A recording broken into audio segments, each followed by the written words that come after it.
सहनाववतु सहनौ भुनक्तु सह वीर्यं करवावहै तेजस्विनावधीतमस्तु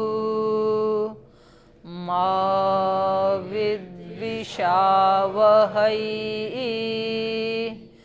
ॐ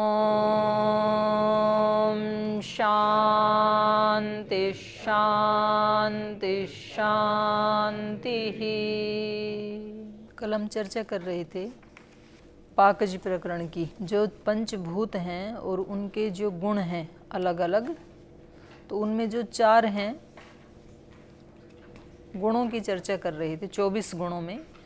तो जो 4 भूतों के रूप रस गंध स्पर्श, ये जो 4 गुण हैं, इनमें रूप रस गंध स्पर्श ये पृथ्वी को छोड़ करके बाकी जो 3 भूत हैं उनके तो नित्य हैं, और पृथ्वी का रूप आदि गुण अनित्य हैं। वो पाकज गुण से उसमें परिवर्तन आ जाता है। तो 24 में से 4 की चर्चा कर रहे थे, तो बता रहे थे कि पृथ्वी का जो गुण है गुणांतर से परिवर्तित हो जाता है, इसलिए 3 को ही लिया था यहाँ पे। सूत्र नंबर 4 में बताया था ना, अप्सु तेजसी वायु च नित्या द्रव्य नित्यत्वात्। जल तेज और वायु इनके जो गुण हैं वो भी, उनके गुण भी नित्य ही होते हैं, क्योंकि द्रव्य नित्यत्वात्। इन्होंने गुणों का स्वभाव स्वरूप क्या बताया था, नित्य द्रव्यों में गुण नित्य रहते हैं, अनित्य द्रव्यों में अनित्य रहते हैं। तो ये तीनों क्योंकि इनके जो परमाणु हैं वो नित्य हैं, तो इनमें जल तेज और वायु इनके जो गुण हैं वो भी नित्य रहते हैं। पृथ्वी का इसलिए नहीं बताया था यहाँ पर, क्योंकि कारण गुण पूर्व का पृथिव्याम पाकजा, पृथ्वी में कारण गुण पूर्व का पाकज गुण पूर्वक, माने पाकज गुणांतर से उसके जो अपने गुण थे उनमें परिवर्तन आ जाता है, इसलिए इनमें नहीं लिया था। तो अब आगे बता रहे हैं, फिर ये बताया था एक द्रव्यत्वात्। ये जो पाकज गुण हैं ये एक ही द्रव्य में रहते हैं। किस द्रव्य में? पृथ्वी द्रव्य में, बाकी 3 में नहीं रहते हैं। ना तो पाकज गुण माने अग्नि का जो गुण है, ना तो वो जल को जला सकता है, जल का वाष्प बन जाता है, ना वायु को जला सकता है, ना अग्नि को जला सकता है, लेकिन पृथ्वी में रूपांतरण कर सकता है। तो इसलिए अब आगे बता रहे हैं अगले सूत्र में कि रूप आदि 4 गुणों की परीक्षा के बाद अब संख्या की परीक्षा कर रहे हैं। 5वां गुण है ना संख्या। तो यहाँ कह रहे हैं संख्या की परीक्षा अपेक्षित है, लेकिन दुरूह होने से संख्या के क्रम का उल्लंघन करके सूची कटा न्याय से अल्प विवेचनीय परिमाण गुण की परीक्षा आरंभ कर रहे हैं। क्रमशः तो संख्या की होनी चाहिए थी, तो संख्याएं कितनी हैं? अनंत, उनका तो कोई अंत ही नहीं है ना। कह रहे हैं कि वो तो बहुत बड़ा काम है, तो इसलिए पहले छोटे वाले का कर लेते हैं। सूची कटा न्याय समझते हैं ना, कढ़ाई बनानी हो और सुई बनानी हो तो पहले किसको बनाएगा? बनाने वाला।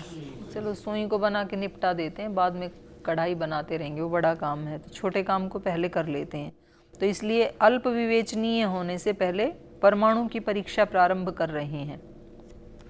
तो परमाणु भी वैसे कोई अल्प विवेचनीय नहीं है, परमाणु के ऊपर तो सारी सृष्टि टिकी हुई है, पर अपेक्षा से उसको अल्प विवेचनीय कह रहे हैं। परमाणु के बारे में कह रहे हैं, सूत्र बोलिए, अणोर महतश्च उपलब्धि अनुपलब्धि नित्य व्याख्याते। अणु परिमाण और महत परिमाण, 2 परिमाण है ना, तो अणो महतश्च, अणु की अनुपलब्धि और महत की उपलब्धि। जो अणु परिमाण वाले हैं उनकी हमें उपलब्धि नहीं होती है, जैसे आत्मा, जैसे मन, तो उनकी उपलब्धि नहीं होती है। महत परिमाण वाला जैसे कि शरीर, जैसे कि घट, तो उनकी उपलब्धि होती है। अणो महतश्च उपलब्धि अनुपलब्धि नित्य व्याख्याते। तो वो जो नित्य का प्रकरण चला था वहाँ पर ही हमने इसका भी व्याख्या कर दी है सूत्र में उपलब्धि अनुपलब्धि पद में द्वंद्व समास है, उपलब्धिश्च अनुपलब्धिश्च।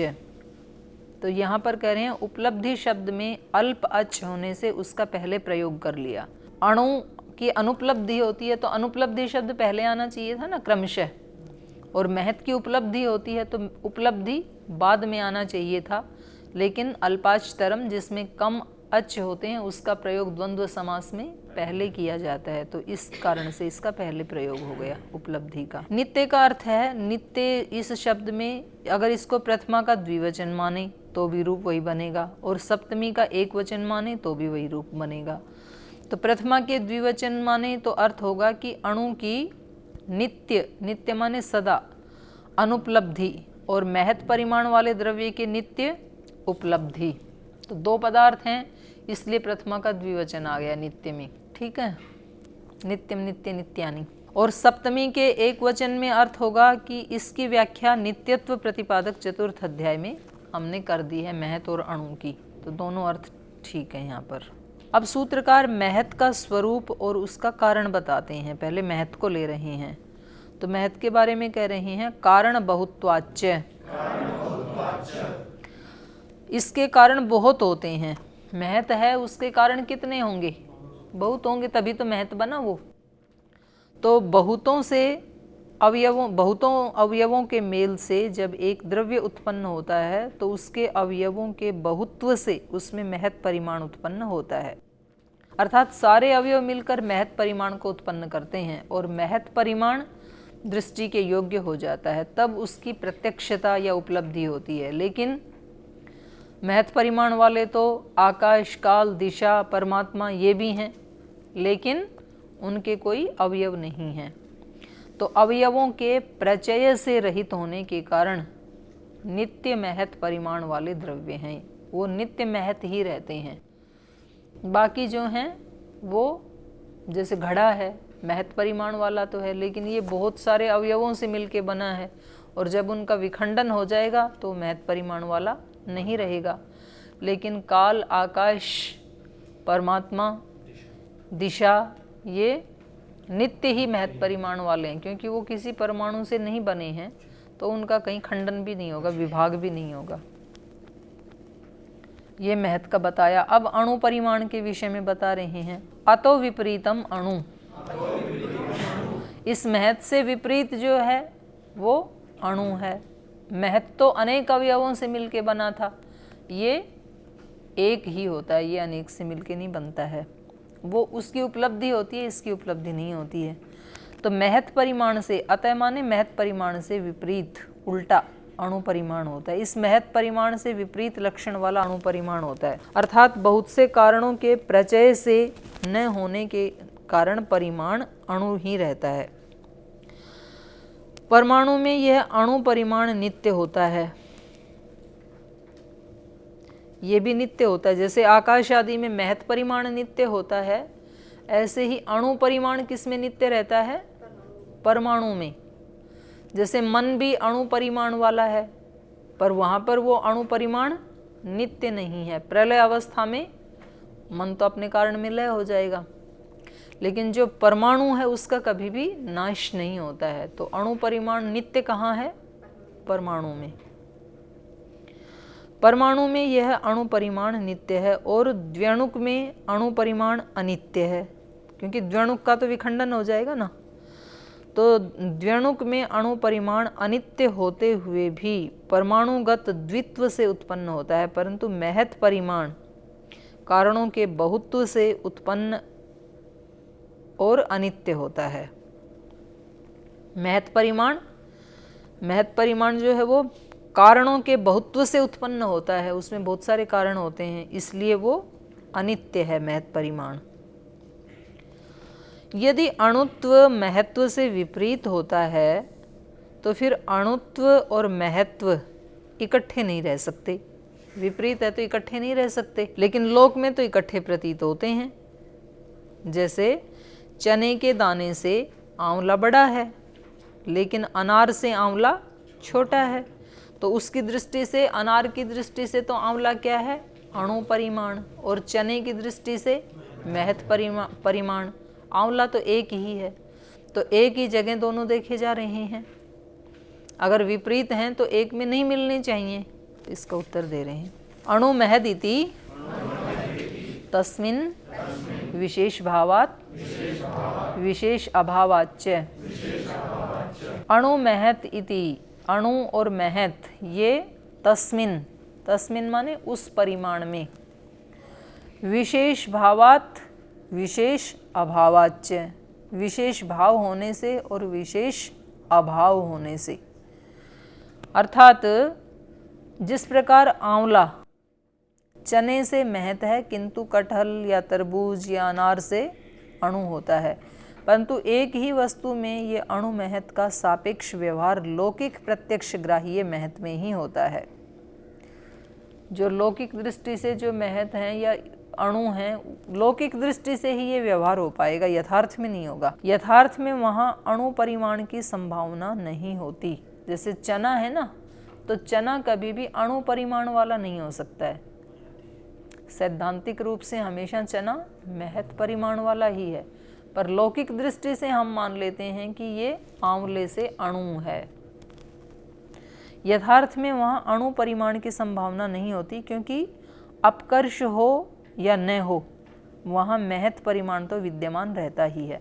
अपकर्ष तो लौकिक दृष्टि से होता है ना, माने अनार की दृष्टि से तो चने में परिमाण का अपकर्ष है, न्यूनता है, लेकिन वास्तव में अणु की दृष्टि से कभी भी उसका अपकर्ष नहीं होगा। चने का जो है वो महत ही रहेगा, क्योंकि चने का जो परिमाण है वो कभी भी अणु की दृष्टि से उसका अपकर्ष नहीं होगा। तो सैद्धांतिक रूप में हमेशा वो किस परिमाण वाला रहेगा? महत परिमाण वाला ही रहेगा। है जी? नहीं, परमाणु तो सबसे छोटी इकाई है।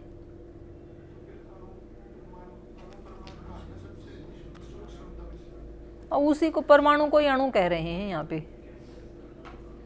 वैशेषिक शास्त्र में सबसे छोटी इकाई है उसको अणु कह रहे हैं, उसकी संज्ञा वो परमाणु ही है।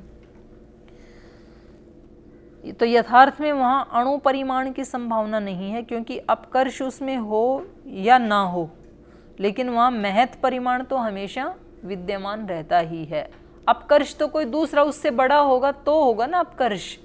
मान लो आंवला के सामने उससे बड़ा कोई फल रखा है, सेब रखा है, अमरूद रखा है, अनार रखा है, तरबूजा रखा है, तो उसमें अपकर्ष हो जाएगा। लेकिन सैद्धांतिक रूप में उसमें कभी अपकर्ष नहीं होगा, महत ही बना रहेगा, महत परिमाण ही बना रहेगा। तो वहाँ महत परिमाण तो विद्यमान रहता ही है। अतः ऐसे सापेक्ष स्थल में अणु परिमाण का व्यवहार गौण ही समझना चाहिए। ऐसे सापेक्ष स्थलों में अणु व्यवहार को गौण क्यों समझना चाहिए? तो कह रहे हैं एक कालत्वात्, एक काल वाले होने से, क्योंकि उसी समय में इस साइड में चना रखा है, बीच में आंवला रखा है, इसके इधर सेब रखा है। तो जब हम देख रहे हैं इसको, तो एक ही काल में चने से तो महत दिख रहा है आंवला, और अनार से अणु दिख रहा है।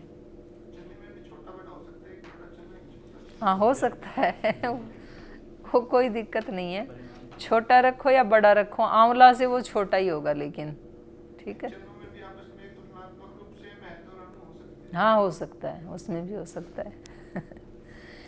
एक वस्तु में, सही पूछा है आपने, एक वस्तु में अणु महत व्यवहार तथा ज्ञान एक काल में होने से अणु व्यवहार गौण समझना चाहिए, क्योंकि एक ही वस्तु में एक ही काल में अणुत्व और महत्व दोनों प्रतीत हो रहे हैं ना, अपेक्षा से। वस्तु एक ही है, आंवला, एक ही काल में चने से तो महत दिख रहा है और सेब से अणु दिख रहा है, तो ये विपरीत कैसे हो सकता है? एक ही काल में विरुद्ध धर्म कैसे रह सकते हैं? एक ही वस्तु में एक ही काल में अणुत्व महत्व प्रतीत होते हैं, इसलिए ये अणुत्व महत्व सापेक्ष हैं, यथार्थ नहीं है। एक ही अपेक्षा से वह जिस काल में अणु है, उसी काल में दूसरे की अपेक्षा से महत हो सकता है लौकिक दृष्टि से। जैसे जिस काल में आंवले को सेब से छोटा कहते हैं, उसी काल में आंवले को चने से महत कहते हैं। इसलिए यहाँ आंवले का अणुत्व गौण समझना चाहिए, वास्तविक नहीं समझना चाहिए। लेकिन महत जो है वो वास्तविक है। क्योंकि वो कई परमाणुओं से मिलके बने ना आंवला, तो महत्व तो वास्तविक है, लेकिन अणु परिमाण है वो गौण है, वो अपेक्षा से कहा जा रहा है। तो अब सूत्रकार महत्व परिमाण में अणु व्यवहार की गौणता सिद्ध करने के लिए अन्य हेतु दे रहे हैं। महत्व में अणु का व्यवहार कब होता है? दृष्टांताच्य,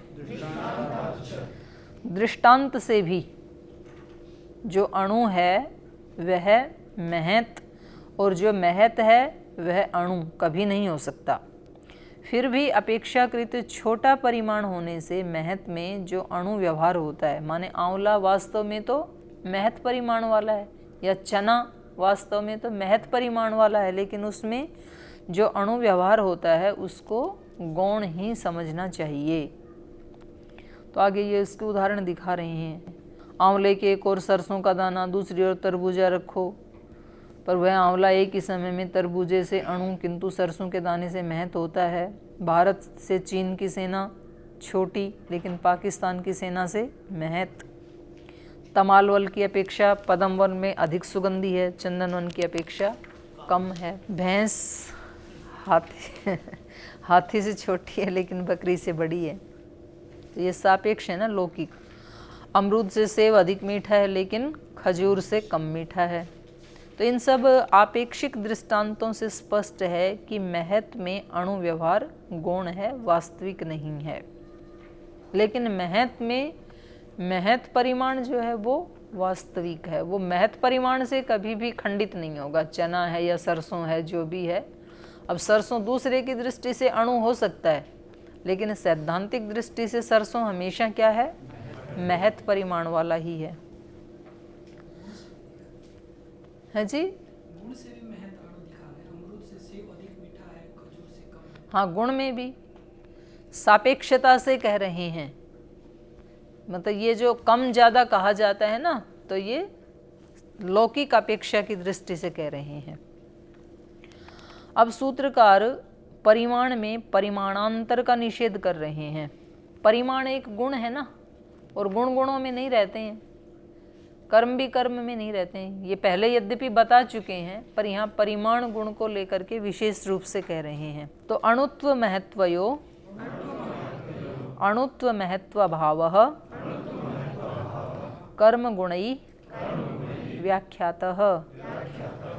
कह रहे हैं यद्यपि ये कर्म और गुणों के प्रसंग में कह चुके हैं, हम कह चुके हैं ना, न गुणा गुणेषु वर्तन्ते, गुण गुणों में नहीं रहते हैं। ऐसे ही कर्म कर्म में नहीं रहते हैं। गुण और कर्म किसके आश्रय से रहते हैं? द्रव्य के आश्रय से रहते हैं। गुण भी किसी द्रव्य में होगा, क्रिया भी किसी द्रव्य में होगी। तो ये भी तो गुण है ना, अणुत्व और महत्व। तो कह रहे हैं अणुत्व महत्वयो अणुत्व महत्व अभाव। अणुत्व में अणुत्व नहीं रहेगा, महत्व में महत्व नहीं रहेगा, क्योंकि दोनों गुण हैं तो गुण गुणों में नहीं रहते हैं, वो किसी द्रव्य में रहेगा। अणुत्व किस में रहेगा? अणु में। और महत्व किस में रहेगा?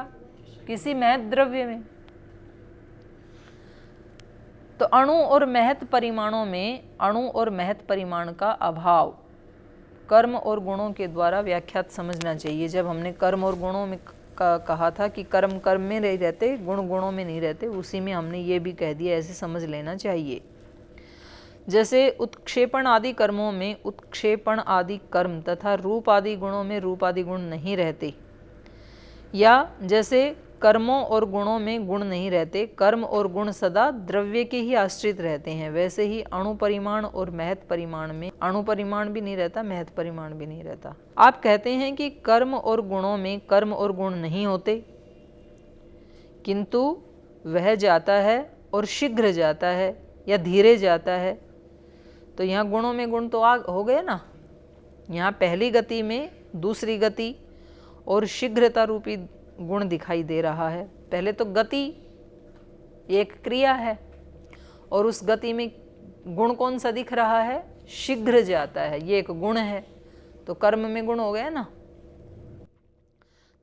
तथा ये महान शब्द है, ये अल्प शब्द है। शब्द भी अपने आप में एक गुण है, और उसमें ये महान शब्द है, ये महानता भी क्या है? गुण है। तो गुण में गुण आ तो गए, आप तो कह रहे थे कि गुणों में गुण नहीं रहते हैं या कर्म में गुण नहीं रहते हैं। तो ये महान शब्द है, ये अल्प शब्द है, ये दो शब्द हैं, ये एक शब्द है। अब शब्द भी गुण है और संख्या भी गुण है, एक दो आदि, तो गुणों में गुण हैं। तो यहाँ महत्व, अल्पत्व, परिमाण और एकत्व, द्वित्व, ये संख्या, ये गुणों में गुण प्रतीत होते हैं। तो अब इस शंका का समाधान कर रहे हैं। सूत्र बोलिए, कर्म भी कर्माणि गुणैश्च गुणाः व्याख्याताः। कर्म भी ही कर्माणि, कर्मों से कर्माणि, कर्मों को, और गुणई ही गुणों से गुणाः, गुणों को। व्याख्याता पहले ही कह दिया है। कर्मों और गुणों में कर्म और गुण नहीं रहते, ये पहले ही कहा जा चुका है। द्रव्याश्रयी अगुणवान, सूत्र पूरा करो। अनपेक्ष, और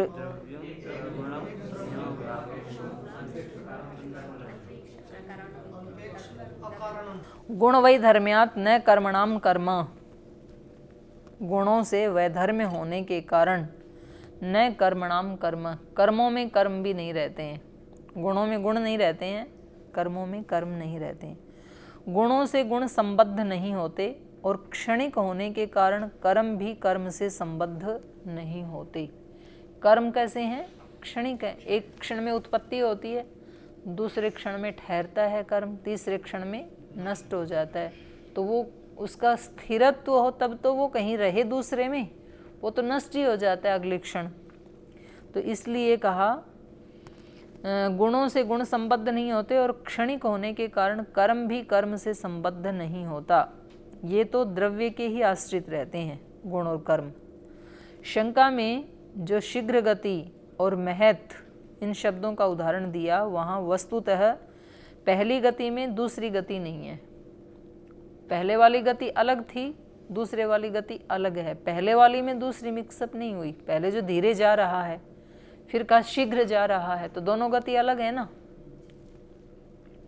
तो वस्तुतः पहली गति में दूसरी गति नहीं, अपितु द्रव्य में ही पहली गति से विलक्षण दूसरी गति ये किसी द्रव्य में हो रही हैं। और तो द्रव्य में ही पहली गति से विलक्षण दूसरी गति तथा आकाश के गुण एक शब्द की दूसरे शब्द से विलक्षणता दिखाई दे रही है। मंद शब्द ऐसे जो कहा था, अल्प शब्द, तो कह रहे हैं ये सारे आकाश के गुण हैं और आकाश एक द्रव्य है। तो ये गुण गुणों में नहीं रह रहे बल्कि द्रव्य में रह रहे हैं।